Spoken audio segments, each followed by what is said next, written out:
This is a Sports Catastrophe production. Hey there, Heather, ho there, Chef Cutter Diving. Welcome to another Sports Catastrophe on this day. Finally, it's an on this day that I haven't done in June. It took 7 days, huh? Well, anyway, back on June 8th, 1965, the world of baseball was turned on its head because this was the first ever amateur draft of baseball. A lot of people will be thinking, well, baseball drafts have probably been like since the 1930s, kind of like football. Football's been around since 1936. Basketball's been around since 1947. But no, baseball didn't have a draft, a universal draft, till 1965.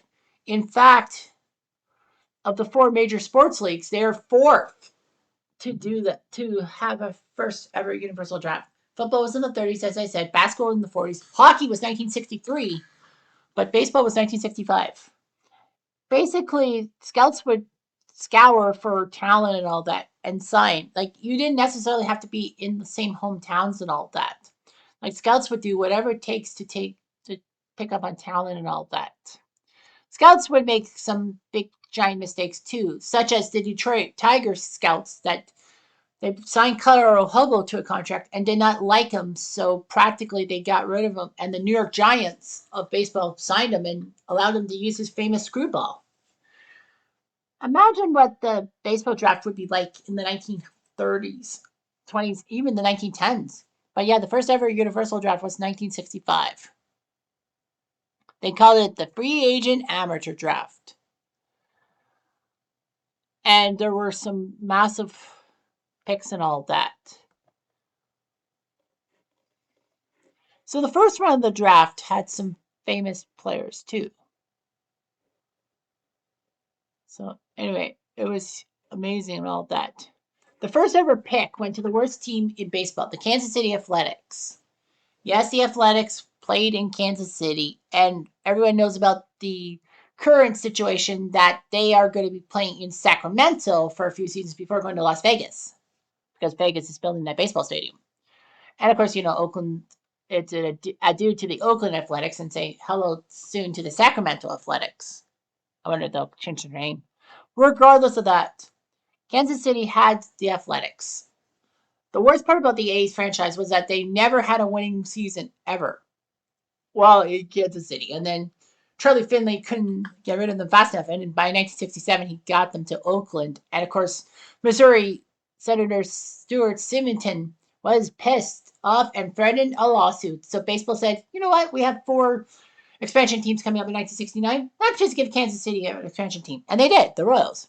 Anyway, the Kansas City A's went and took this guy from Arizona State, not Reggie Jackson, not Bobby Winkles, not even Barry Bonds, who did play for ASU. No, they took this outfielder who would later go on to be a national hero and a national fuck you if you're in the Montreal area. I'm talking about Rick Monday, the guy in the picture. Yes, that's right. Rick Monday was the first ever pick in baseball's amateur draft, an outfielder from Arizona State. And Arizona State is one of the most premier college baseball programs in history. So the A's took Rick Monday, and it was good. The second pick went to the New York Mets, who took a lefty who would later go on to be decent for the Detroit Tigers from Billings, Montana High School, Les Rohr, Rohr. So anyway, well, of course, more on Rick Monday is that, Rick Monday was a national hero in 1976 playing for the Cubs. He noticed two protesters at Dodger Stadium in the outfield are going to set the American flag on fire. Monday, being in the Army Reserves, knew about the flag, how sacred it was, and took the flag away from the protesters. And the Dodger fans gave him a massive standing ovation. Little did people know Rick Monday would play for the Dodgers. And 5 years later, in 1981, I don't have to tell this story. If you're a Montreal Expos fan, you know damn well the narrative. But the fact of the matter to everyone else is 1981, the LA Dodgers were facing the Montreal Expos in the NLCS, and was 1-1 in the ninth when Rick Monday coming up to the plate and hit a fly ball that seemed to want to die in the right field wall, but it just kept going over and over Andre Dawson's glove and into the right field stands for a 2-1 Dodgers win that got them to the World Series they won the World Series. Yeah, anyway, so Washington before they became the Texas Rangers, they were the Washington Senators team. Yeah, but everyone knows about the Washington Senators first time, 1901 to 1960. Those became the Minnesota Twins.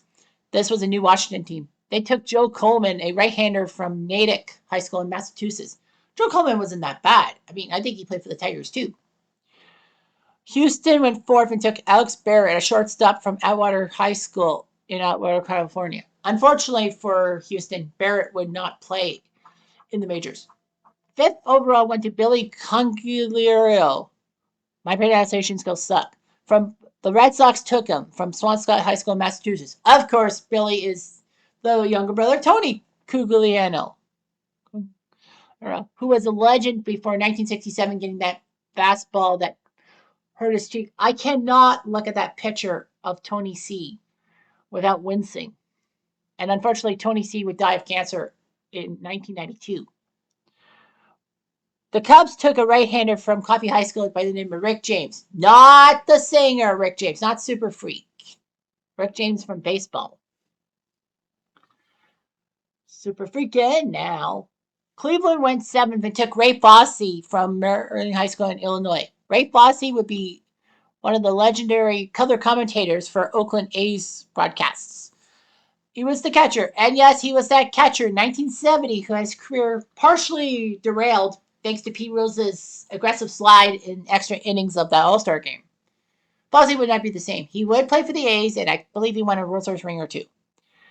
John Wyatt went eighth to the Dodgers, shortstop from Bakersfield High School. He didn't pan out. Eddie Leon went ninth to Minnesota, shortstop from the University of Arizona. He did okay. And Doug Dickerson went to Pittsburgh as an outfielder from Birmingham, Alabama.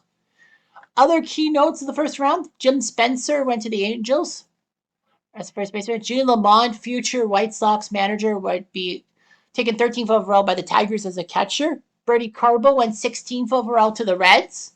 Great outfielder for the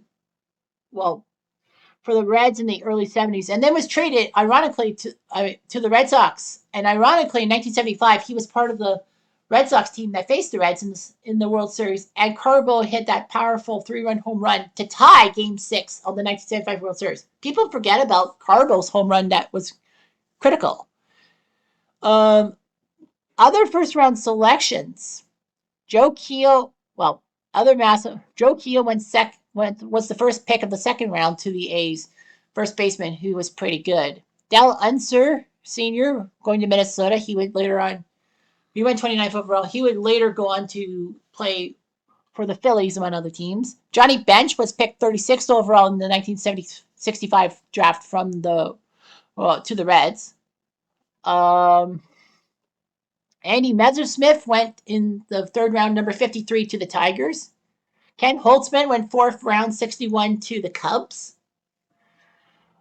Greg Nettles went 74th overall to the Twins. Amos Otis went to Boston in the 95th pick. Of course, Amos would kind of get homesick. He was a Mets prospect before going to Kansas City, among other things. Clyde Wright, who once threw a no-hitter for the Angels, he went to the Angels 107 overall. Hal McRae Sr. went 117th overall to the Reds. Sal Bando went 119 to the A's.